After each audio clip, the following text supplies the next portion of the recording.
இப்பெல்லாம் கிரிக்கெட்ல ரூல்ஸ் இருக்கா அப்படின்னு உங்களை யோசிக்க வைக்கக்கூடிய கிரிக்கெட்ல இருக்கக்கூடிய 3 வியடான ரூல்ஸ். நம்பர் 1, இது பிபிஎல்ல இருக்கிற ரூல். ஆஸ்திரேலியால பாத்தீங்கன்னா மூடப்பட்ட கூரைகள் கொண்ட ஸ்டேடியம் அதிகமா இருக்கும். அந்த ஸ்டேடியத்துல ரூஃபை க்ளோஸ் பண்ணிட்டு அதுக்கப்புறம் கிரிக்கெட் விளையாடுவாங்க. இதனால சில நேரம் பாத்தீங்கன்னா பேட்ஸ்மேன் அடிக்கக்கூடிய பந்துகளானது 6க்கு போறதுக்கு பதிலா நேரா கூரை மேலேயே பட்டிருக்கு.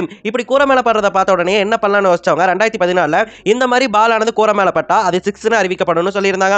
அப்படி நிறைய முறை பேட்ஸ்மேன் கூரை மேல அடிச்சு 6s வாங்கியிருக்காங்க பிபிஎல்ல. ஆனா நிறைய தடவை பாத்தீங்கன்னா இந்த மாதிரி கூரை மேல படும்போது ஹைட் போகுது அப்படிங்கிற காரணத்தால அது 6 போகாது இல்லையா, அது கேட்சாவும் இருக்கும். கேட்சா இருக்கிறதுக்கு இந்த கூரைகளானது தடுக்குது அப்படின்னு சொல்லிட்டு கம்ப்ளைண்ட் ஆனது எழுந்துச்சு.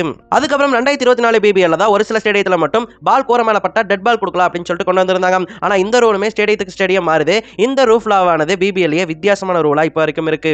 நம்பர் 2, ஃபுட்பால்ல ரெட் கார்டு கொடுக்குற மாதிரியே கிரிக்கெட்லயும் ரெட் கார்டு கொடுத்துட்டு இருக்காங்க. அதுவும் சிபிஎல்ல கொடுத்துட்டு இருக்காங்க. எதுக்காக அப்படின்னு கேட்டீங்கன்னா ஸ்லோ ஓவர் ரேட் உங்க எல்லாருக்குமே தெரியும். ஒரு இன்னிங்ஸை 85 நிமிஷத்துக்குள்ள ஒரு பவுலிங் டீம் ஆனது முடிக்கணும். சரி 85 நிமிஷத்துக்குள்ள எப்படி வேணா முடிச்சுக்கலாமான்னு கேட்டீங்கன்னா அப்படியும் கிடையாது. ஒவ்வொரு நிமிஷத்துக்குள்ளேயும் ஒவ்வொரு ஓவர்கள் முடிக்கணும். உதாரணத்துக்கு 72 நிமிஷத்துக்குள்ள 17வது ஓவர் முடிச்சிருக்கணும். இப்படியான ரூலை வச்சிருக்காங்க. அப்படி முடிக்கலன்னு சொன்னா அது ஸ்லோ ஓவர் ரேட்னு சொல்லுவாங்க.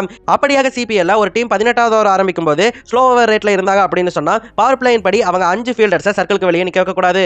4 ஃபீல்டர்ஸ் மட்டும் தான் நிக்க வைக்கணும். அதுவே 19வது ஓவர் போகும்போதுமே இதே மாதிரி ஸ்லோ ஓவர் ரேட்ல இருந்தாங்க அப்படின்னு சொன்னா 4 ஃபீல்டர் கம்மி பண்ணி 3 ஃபீல்டர் மட்டும் தான் சர்க்கிளுக்கு வெளியே நிக்க வைக்கணும். அதுவே 20வது ஓவர் ஸ்டார்ட் பண்ணும்போது இதே மாதிரி ஸ்லோ ஓவர் ரேட் இருந்துச்சுன்னு சொன்னா அப்பதான் ரெட் கார்டு கொடுப்பாங்க. ரெட் கார்டு கொடுத்தா ஒரு டீம் ஆல் வெளியே போய் உட்காரணும். அந்த டீம் ஆல் யாருன்னு சொல்லிட்டு கேப்டன் முடிவு பண்ணுவாரு.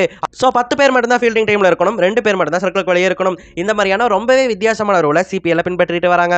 Number 3, shadow rule. இந்த ஷேடோ ரூலை எல்லா வகையான கிரிக்கெட்லயுமே பயன்படுத்திட்டு இருக்காங்க. குறிப்பா டெஸ்ட் மேட்ச்ல தான் அதிகமா பார்ப்பாங்க. ஏன்னா டெஸ்ட் மேட்ச்ல பிச்சுக்கு பக்கத்திலேயே ஃபீல்டர்ஸ் நிப்பாட்டுவாங்க இல்லையா, சில்லி பாயிண்ட், ஸ்கொயர் லெக்னு ஃபீல்டர்ஸ் எல்லாருமே பிச்சு பக்கத்துல நின்னுட்டு இருப்பாங்க. அப்படி நிக்கும்போது அவங்களுடைய நலனானது பிச்சுக்குள்ள விழுந்துச்சு அப்படின்னு சொன்னா அவங்க பவுலிங் போடும்போது நகரவே கூடாது. பவுலிங் போட்டு பேட்ஸ்மேன் பால் அட்டன் பண்ணதுக்கு அப்புறம் அவங்க நகர்ந்துக்கலாம். ஆனா அதுக்கு முன்னாடி நகரக்கூடாது. ஏன்னா அவங்க நகர்ந்தா ஷேடோவும் நகரும் இல்ல. ஷேடோ நகர்ந்தா பேட்ஸ்மேனுக்கு பேட்டிங் பண்ணும்போது டிஸ்டர்பிங்கா இருக்கும். இந்த ஒரு காரணத்தால இந்த ஷேடோ ரூலை கிரிக்கெட்ல வச்சிருக்காங்க.